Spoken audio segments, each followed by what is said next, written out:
بغیر حدیث رسول صلی اللہ علیہ وسلم کے قرآن کریم سمجھ نہیں آ سکتا۔ حدیث پاک کی اہمیت اور حجیت حدیث پہ خیالات کا اظہار فرمانے کے لیے تشریف لاتے ہیں مناظر اسلام مولانا محمد عمر صدیق صاحب حافظہ اللہ تعالی۔ الشیطان الرجیم لقد کان لکم فی رسول اللہ اسوۃ حسنہ۔ اللہ تبارک و تعالی کی حمد و ثنا کے بعد نبیوں کے امام، پاک بازوں کے سردار، نبی آخر الزمان جناب محمد الرسول اللہ صلی اللہ علیہ وآلہ وسلم کی ذات اقدس پر ان گنت لاتعداد بے شمار درود و سلام ہو۔ خصوصاً آپ کے ساتھیوں پر، تبع تابعین، ائمہ محدثین، سلف صالحین پر کہ جنہوں نے اللہ کا دین محفوظ کیا اور ہم تک پہنچایا اور پھیلایا۔ مجھے جو موضوع دیا گیا ہے، موضوع کی مناسبت سے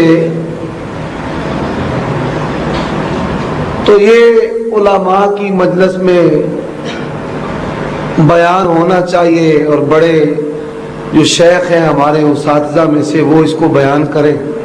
یہ ایک آزمائش ہے کہ اس موضوع کو سادہ عوام کے انداز میں بیان کرنا۔ اللہ مجھے اس میں کامیابی عطا فرمائے۔ دوسری بڑی آزمائش، ماشاءاللہ خطباء کے بادشاہ شیر پنجاب مولانا منظور احمد صاحب وہ بھی تشریف فرما ہے۔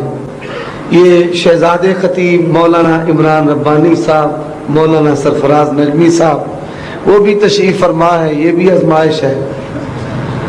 قرآن مجید کی جو میں نے آیت تلاوت کی ہے، اللہ تبارک و تعالی اس آیت میں فرماتے ہیں کہ محمد الرسول اللہ صلی اللہ علیہ وآلہ وسلم تمہارے لیے اسوہ حسنہ ہے۔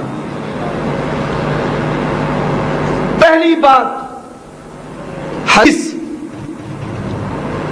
اللہ تبارک و تعالی کی بات جو ہے وہ حدیث ہے۔ اللہ نزل احسن الحدیث فبأي حدیث بعدہ یؤمنون۔ دوسری بات، محمد الرسول اللہ صلی اللہ علیہ وسلم کی بات حدیث ہے۔ وَإِذْ أَسَرَّ النَّبِيُّ إِلَىٰ بَعْضِ أَزْوَاجِهِ حَدِيثًا۔ اللہ نے محمد الرسول اللہ صلی اللہ علیہ وسلم کی بات کو حدیث کہا ہے۔ صحیح بخاری میں حدیث موجود ہے۔ شیخ الاسلام والمسلمین سیدنا ابو ہریرہ رضی اللہ تعالی عنہ نے رسول اللہ صلی اللہ علیہ وسلم سے پوچھا، من اسعد بشفاعتک یا رسول اللہ یوم القیامہ۔ اے اللہ کے پیغمبر صلی اللہ علیہ وسلم، وہ کون سا خوش نصیب شخص کہ جس کو قیامت کے دن آپ کی شفاعت اور سفارش نصیب ہوگی؟ فرمایا لقد ظننت یا ابا ہریرہ اللہ یسألنی عن ھذا الحدیث اول منک۔ فرمایا اے ابو ہریرہ رضی اللہ تعالی عنہ، میرا یہ گمان ہے کہ آپ سے پہلے مجھ سے کسی نے اس حدیث کے متعلق سوال نہیں کیا۔ رسول اللہ صلی اللہ علیہ وسلم نے اپنی بات کو حدیث کہا ہے۔ تیسرا، صحابہ کرام رضوان اللہ علیہ مجمعین کا اتفاقی فہم، موقوفات وہ بھی حدیث ہے۔ اس لیے ہم اہل حدیث یہ لفظ سلف صالحین کے رستے پر چلتے ہوئے اللہ کے قرآن اور محمد الرسول اللہ صلی اللہ علیہ وسلم کے فرمان کی سچی پیروی کرنے والے اہل حدیث ہیں۔ اب یہ تو ہو گیا کہ اللہ کی بات بھی حدیث، رسول اللہ صلی اللہ علیہ وسلم کا فرمان بھی حدیث، صحابہ کرام کی موقوفات اور اتفاقی فہم وہ بھی حدیث ہے۔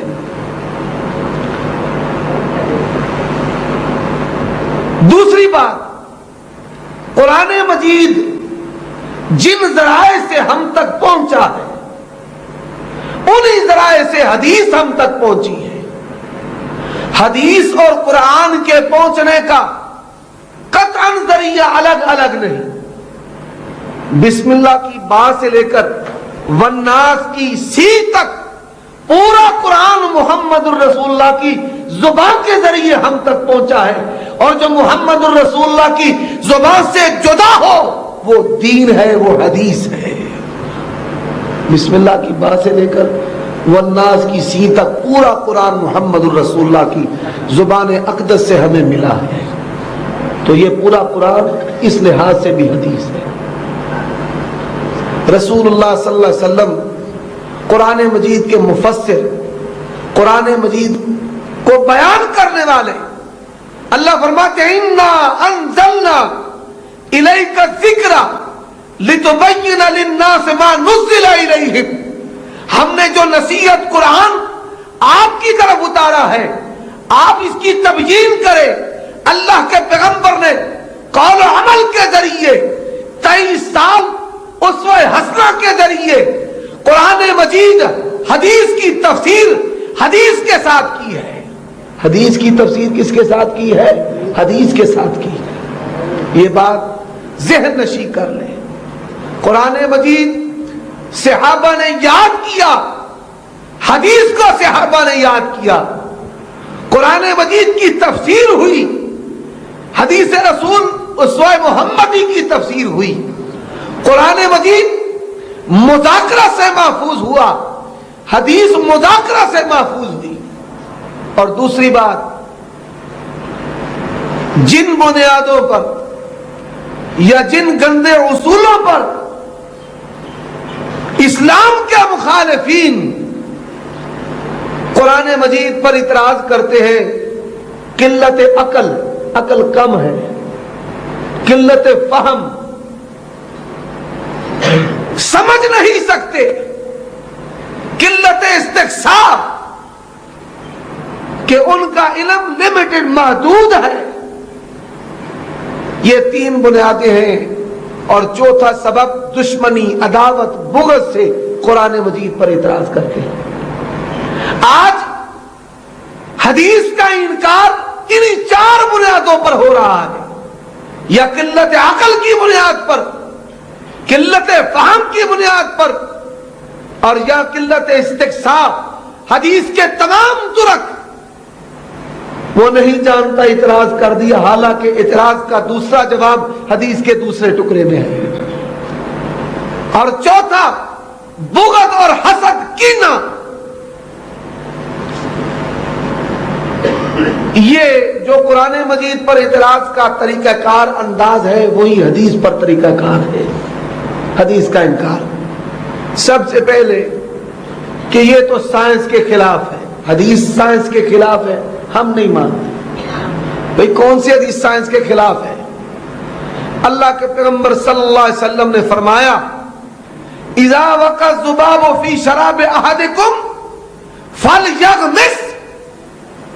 مشروب میں مکھی گر گئی تو مکھی کو ڈبو کر باہر نکال کر پی لے. ایک پر میں وبا ہے, دوسری میں شفا ہے. لوگوں نے مذاق اڑایا کہ مولویوں نے اسلام کو مکھی چوس بنا دیا. یہ حدیث سائنس کے خلاف ہے, حدیث کا انکار کیا گیا.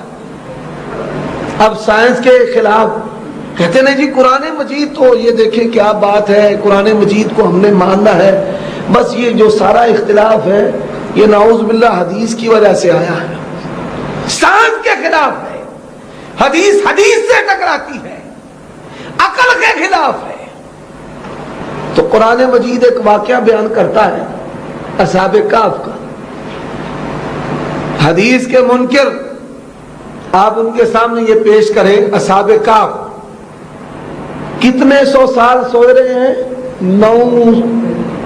309 سال, 9 سال اور 3 صدیاں.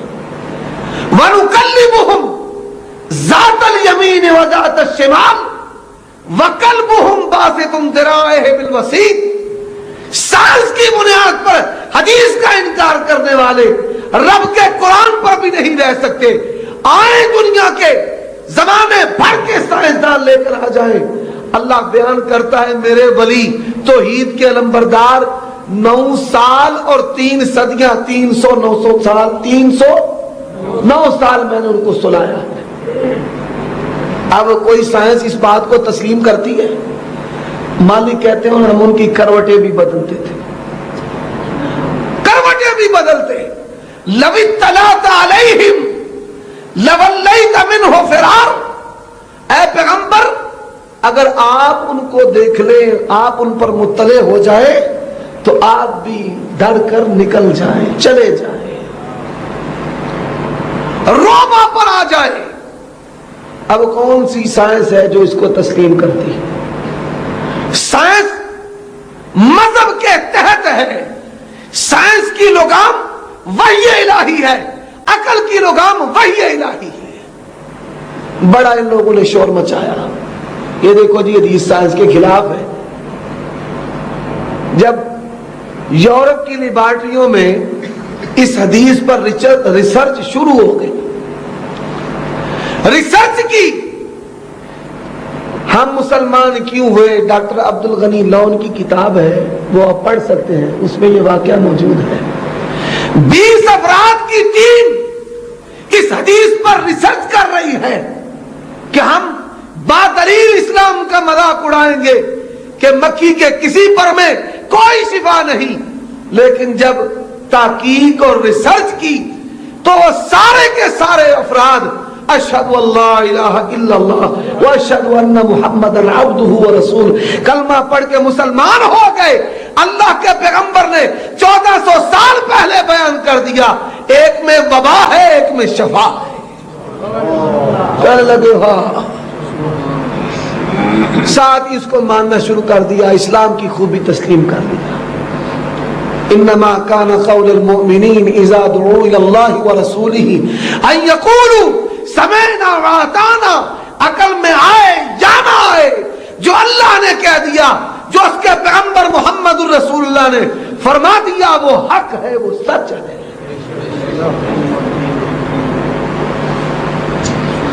کہتے ہیں جی عقل کے خلاف. اب عقل اللہ کا وجود بھی تسلیم نہیں کرتی, فرشتوں کا بھی وجود تسلیم نہیں کرتی, جنت اور جہنم کو بھی تسلیم نہیں کرتی. اگر عقل کی بنیاد پر حدیث کا رد ہے تو اسی بنیاد پر پھر قرآن کا بھی رد ہوگا. جو یہود و نصارہ نے قرآن مجید پر طریقہ کار اعتراض کا لیا ہے, آج کے حدیث دشمن لوگ وہی طریقہ کار حدیث دشمنی میں صرف کر رہے ہیں. عبداللہ ابن عمر رضی اللہ تعالی عنہما کے پاس ایک شخص آیا, کہنے لگا فلاں مسئلہ کیا ہے, فرض ہے واجب ہے, فلاں کا کیا درجہ ہے, فلاں کا کیا مقام ہے. مستدرک کے حاکم کی حدیث ہے. کہتے ہیں یا اخی لا نعلم شیئا, بڑی باتیں کرتا ہے, ہمیں کسی چیز کا نہیں پتا تھا, نہ قرآن جانتے تھے, نہ جنت اور جہنم سے واقف تھے, نہ رب کا پتا تھا. اللہ نے اپنا پیغمبر بھیجا, اپنا تعارف بھی کروایا, اپنا تعارف بھی کروایا. محمد آئے, رب کا تعارف ہوا. رسول اللہ صلی اللہ علیہ وسلم آئے, کتاب اللہ ملی. رسول اللہ آئے, کتاب اللہ کی تفسیر حدیث رسول ملی. کیا پتا تھا؟ یہ اللہ کے پیغمبر جناب محمد رسول اللہ. اللہ نے اسی وجہ سے کہا لقد من اللہ علی المؤمنین اذ بعث فیہم رسولا منہم. مشرک تھے, اللہ کے پیغمبر آئے, تم موحد بن گئے. بدعت و خرافات میں تھے, تم سنت والے بن گئے. رسوم جاہلیت میں پھنسے ہوئے تھے, غیر انسانی اخلاق و اقدار میں گرے پڑے تھے. محمد الرسول اللہ آئے, توحید والے, سنت والے, انسانی اقدار اور اخلاق والے تم بن گئے. اب ایک اور گروہ ہے, وہ یہ کہتا ہے کہ قرآن مجید آسان کتاب ہے, ہم اس کو سمجھ سکتے ہیں, اس کے سمجھنے کے لیے حدیث کی کوئی ضرورت نہیں ہے. قرآن مجید کی آیت ہے کلوا واشربوا حتی یتبین لکم الخیط الابیض من الخیط الاسود من الفجر، کھاؤ پیو یہاں تک کہ فجر کے وقت سفید دھاگا کالے دھاگے سے جدا ہو جائے۔ اب رسول اللہ کا شاگرد عربی ہے، عربی زبان کو جاننے والا، تمام مجتہدین کا سردار اور امام، اس نے کیا کیا؟ 2 دھاگے لیے اپنے تکیے کے نیچے رکھ لیے، بیدار ہوا، اندھیرا تھا، کھانا شروع کر دیا، پھر تکیہ اٹھایا، سفید دھاگا نظر نہیں آ رہا، کالے کی پہچان نہیں ہو رہی، کھا رہا ہے، پھر تکیہ اٹھایا، پھر دیکھا، کھاتا رہا حتیٰ کہ دن چڑھ گیا۔ رسول اللہ صلی اللہ علیہ وسلم کے پاس آ گئے، یہ کہتے ہیں کہ نہیں، ہمیں خود پتہ چل جاتا ہے، قرآن مجید آسان ہے، حدیث کے بغیر قرآن مجید سمجھ ہی نہیں آ سکتا۔ اب رسول اللہ صلی اللہ علیہ وآلہ وسلم کی بارگاہ میں جب پیش ہوا، اللہ کے پیغمبر صلی اللہ علیہ وسلم نے فرمایا تیرا تکیہ اتنا بڑا تھا کہ تیرے تکیے کے نیچے افق شب و روز سما گیا کہ تو تکیہ اٹھا کے دن اور رات کو دیکھتا رہا ہے۔ اس سے مراد دن کا آنا اور رات کا جانا۔ اب رسول اللہ کا شاگرد ہے، اللہ کے پیغمبر صلی اللہ علیہ وسلم کا صحابی ہے، عربی زبان کو جاننے والا ہے۔ یہ بات یاد رکھے، سب سے پہلے امت میں خارجیوں کا گروہ تھا جنہوں نے کہا حسبنا کتاب اللہ، کہ صرف قرآن مجید۔ حضرت عمر رضی اللہ تعالیٰ عنہ نے کہا ہمیں کتاب اللہ کافی ہے، اس سے مراد قرآن بھی ہے، حدیث بھی ہے۔ کتاب اللہ کا جہاں لفظ آئے گا اس سے مراد قرآن مجید بھی ہے، اسوہ محمدی بھی ہے۔ انہوں نے کہا ہمیں اسوہ محمدی کی ضرورت نہیں، صرف قرآن، صرف قرآن۔ خارجی، اللہ کے پیغمبر صلی اللہ علیہ وسلم نے فرمایا میری امت کا بدترین گروہ ہوگا، اس طرح ایمان سے نکل جائے گا جس طرح تیر کمان سے نکل جاتا ہے۔ فرمایا جو ان کو قتل کرے گا وہ سب سے افضل ہے، وہ سب سے بدتر ہے۔ کون؟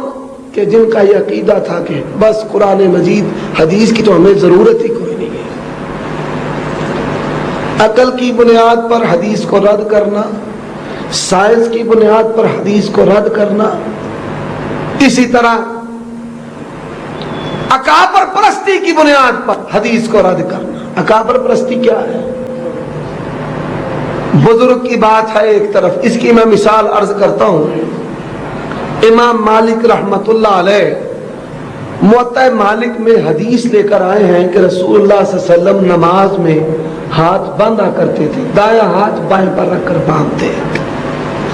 اب مالکی جو ہیں وہ نماز میں ہاتھ چھوڑ دیتے ہیں، ہاتھ نہیں باندھتے۔ میری ایک مالکی کے ساتھ گفتگو ہوئی، تبلیغی جماعت میں آیا، میں نے اس کو کہا انت ترسل، آپ ہاتھ چھوڑتے ہیں، آپ کے امام نے موطأ مالک میں ہاتھ باندھنے کی حدیث درج کی ہے۔